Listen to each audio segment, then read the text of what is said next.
Hey, I'm PJ Bozak, and I'm back. Badder than ever. And twice as ugly. Today we're going to do a really weird movie that no one ever expected that would get made, at least in this genre. We're talking about Popeye The Slayer Man from 2025. Last week I gave you guys 5 different choices of horror movies, and the choices were The Wolfman, the newer one, yeah, that was pretty decent. The Grim Cuddy from Hulu. Then we had the original Black Phone movie with Ethan Hawke. The newer movie came out Until Dawn, which is based off of a video game, but unanimously, I got about 10 or 11 votes for Popeye The Slayer Man, so I'm going to do it here. Right here today is from Vantage Media. They released this a little while back. They filmed a lot of it in New York, and the director was Robert Michael Ryan, who also worked on the independent horror movie Necrosis, and it was written by John Doolan. And if you don't know, you might recognize Popeye the Sailor Man. He's an old cartoon from back in the day. This really mean sailor man who had these weird muscles on his arms, and he chased around this skinny girl named Olive Oil, and there was always this guy trying to cock block him named Brutus, and he would eat the spinach and would make him super strong, and he would beat the shit out of Brutus. Pretty good cartoon. It was also a comic strip, and the comic strip came out in 1929. That was done by E.C. Seeger, and the cartoon, well, that didn't start until 1933 in appearance, along with Betty Boop, who's also a cartoon icon from way back in the day. So Popeye, yeah, he's kind of famous throughout the years. Robin Williams was in a movie with Shelley Duvall where she played Olive Oil and he played Popeye. That movie was silly as hell. That came out in the early 80s. And it's referenced all over cartoons and late night talk shows, you name it. Everyone likes to make a Popeye joke, you know. And this has been out for over 100 years, which means it's public domain. If you don't know what that means intellectual properties, characters. Once they've been out for over 100 years, those greedy corporate bastards can no longer own it just themselves. Anybody can use the properties now, so anyone can make a Popeye the Sailor Man movie in their own backyard. They can make an animation if they want and actually make money off of it, and that's what these people did. And if you're wondering, this kind of sounds familiar. Didn't Winnie the Pooh go public domain too? Sure did. And there's a really bad movie called Winnie the Pooh, Blood and Honey, which I freaking hate. However, they did make a part 2, and it was a little better. And if you also didn't know, the early iteration of Mickey Mouse, Steamboat Willie, well, they made a murderous version called Screamboat Willie with our homie David Howard Thornton playing, of course, Mickey Mouse. And so this is becoming a trend now that, pretty soon, Batman, Superman, they're going to be public domain. So we're going to get so give it 10 years, you can make your own Batman movie. So I tried to find how much money they spent to make this movie, and I couldn't find a real number, but it did gross worldwide over $80,000, and that's pretty impressive for an independent horror movie based off of a kid's cartoon featuring eviscerations and blood and guts, people's getting their skulls crushed. Dope. So what's this movie about exactly? Well, yeah, it is about Popeye the Sailor Man, but pretty much takes place in these haunted docks, these ship docks, right, where kids are being scared away by these scary stories, and the movie starts off with a drug deal gone wrong, and they go into the wrong place. Popeye's there, squishes their heads, rips their intestines out. It's pretty interesting. And it turns out this ghost is not actually a ghost, but actually a mutated sailor man who's been eating radioactive spinach for the last 30 years.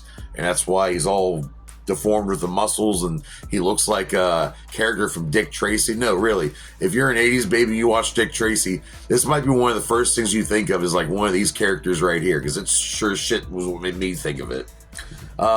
We also have this really goofy ass security guard played by Scott Swoop, and his name is Angus in the movie. It's pretty silly. He's really one of the only characters I remembered. Detective Caruso, who's trying to figure out what the fuck's going on with these disappearances, played by Nathan Todaro.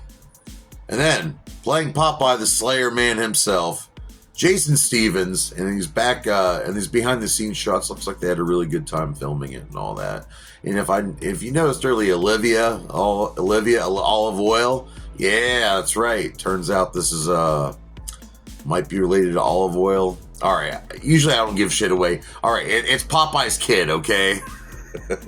It's pretty obvious, though, the entire movie, all right? Usually I don't ever spoil shit I try not to, but there's just no avoiding this. But the actress did okay playing the young sweet pea, if you will. But I couldn't help but keep thinking of one of my favorite horror actresses today. Samantha freaking Scafidi would have been really good in this role. Just saying. But the other actress, she did really well. What's her name? Elena Giuliano. She did pretty good, actually. I'm not going to say anything. Guy playing Jason Stevens, he's pretty good with his goofy mask and all that, and his fake muscles and the glowing spinach in the can. It's silly. It's not as Screamboat Willie silly, though. And it's not really the mean one, too. I don't know. This movie kind of sucks. I'm not going to lie. I'm probably not going to watch it again. I really couldn't wait for it to be over. But like I said earlier, there's also a 1980 movie with Robin Williams, Shelley Duvall. I'd rather watch that movie. And that movie kind of sucks too. But I remember it from my childhood. And in real life, this Popeye character is actually based off of a real life guy from the 1860s, right?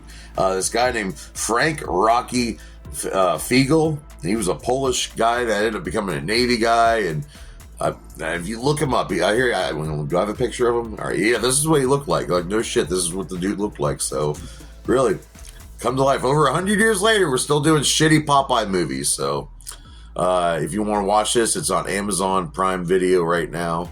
And it's worth at least one watch. But what do I rate it? Like I said, it is all like practical effects. There's not a lot of dumb CGI in it. The deaths are okay. The mask is horrible. The acting's not too bad. The setting's all right. You know what? I'm never going to watch this again. I'm not going to buy it. So I'm going to give it 0.5 out of 5 dog dicks. That's only half a dog dick. It's all my homies out there watching. No Clue Crew, Eric, Gertie, and Mike. And my homies Clockworky, Bill, and Kyle. Congratulations. You guys freaking sold out that show the other night. Juggalos worldwide. We're taking over again. We're rising up again. Be the fuck careful, all right?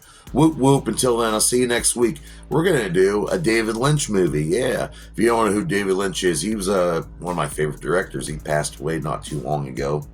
And I reviewed one of his movies. Actually, I reviewed 2 of his movies, Eraserhead and Lost Highway. And he's a very artsy guy. Very, involve a lot of symbolism, a lot of abstract.